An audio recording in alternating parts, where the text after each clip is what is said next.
warahmatullahi wabarakatuh. Perkenalkan, nama saya Fitratul Laili dari kelas TPA 2 4046004 dari Fakultas Usuluddin dan Humaniora. Di sini saya akan menjelaskan tentang pengertian hati yang sehat, hati yang mati, dan hati yang sakit serta ciri-cirinya. Namun sebelum masuk ke ciri-ciri, pertama-tama kita harus mengerti apa itu al-qalbu dalam perspektif Imam Al-Ghazali. Yang pertama yaitu al-qalbu, jantung yang berupa segumpal daging berbentuk bulat memanjang seperti buah sanubar yang terletak di pinggir dada sebelah kiri, yaitu segumpal daging yang punya tugas untuk memompa darah. Yang kedua, al-qalbu, hati dalam arti secara harfiah, yaitu berupa sesuatu yang halus atau latifah, bersifat ketuhanan dan kerohanian yang ada hubungannya dengan hati jasmani. Sekarang lanjut ke pembagian hati menurut kitab Ihya Ulumuddin. Yang pertama, hati yang sakit. Hati yang sakit adalah hati yang di dalamnya ada rasa dengki, pikiran busuk, dan senantiasa salah terima.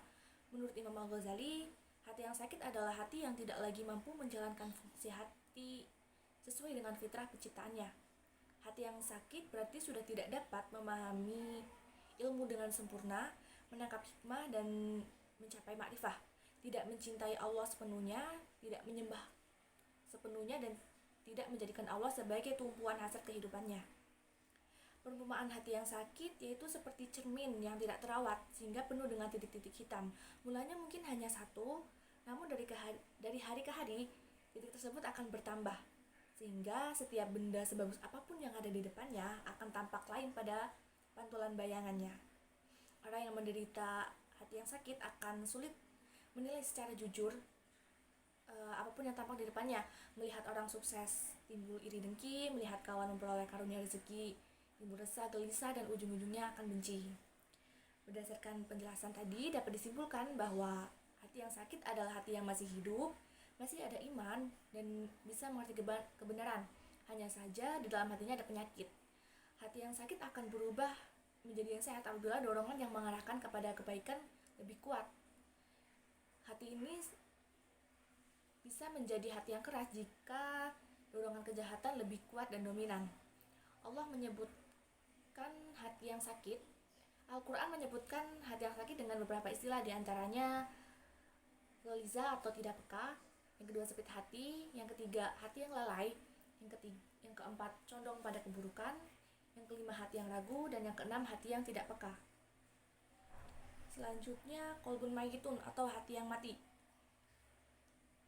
Hati yang semacam ini berada dan berjalan bersama hawa nafsu dan keinginannya. Walaupun sebenarnya hal itu dibenci dan dimurkai Allah, ia tidak peduli apakah Allah ridho atau tidak. Hawa nafsu telah menguasai dan bahkan menjadi pemimpin dan pengendali bagi dirinya. Kebodohan dan kelalaian sebagai sopirnya. Kemana saja ia bergerak, maka geraknya telah diselubungi oleh pola pikir meraih kesenangan duniawi semata. Ibnu Qayyim mengabarkan hati yang mati sebagai berikut. Hati yang mati tidak ada kehidupan di dalamnya. Ia tidak mengetahui Tuhannya, tidak menyembah sesuai dengan perintah yang dicintai dan diridhoinya. Ia bahkan selalu menuruti keinginan hawa nafsu dan kelezatan dirinya. Meski dengan begitu ia akan dimurkai dan dibenci Allah, namun ia lebih mengutamakan hawa nafsu daripada keridhaan Tuhannya. Hawa nafsu adalah pemimpinnya, syahwat adalah komandannya, dan kebodohan adalah sopirnya. Lalu kelalaian adalah kendaraannya.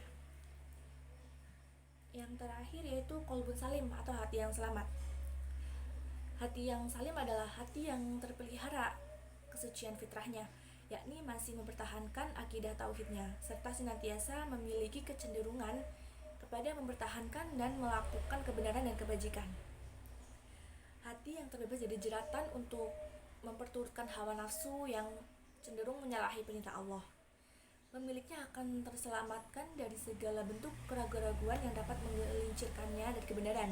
Dengan begitu, ia akan selamat pula dari menghamba kepada selainnya. Ibnu Qayyim menyebutkan bahwa qalbun salim karena sifat bersih dan sehat telah menyatu dengan hati.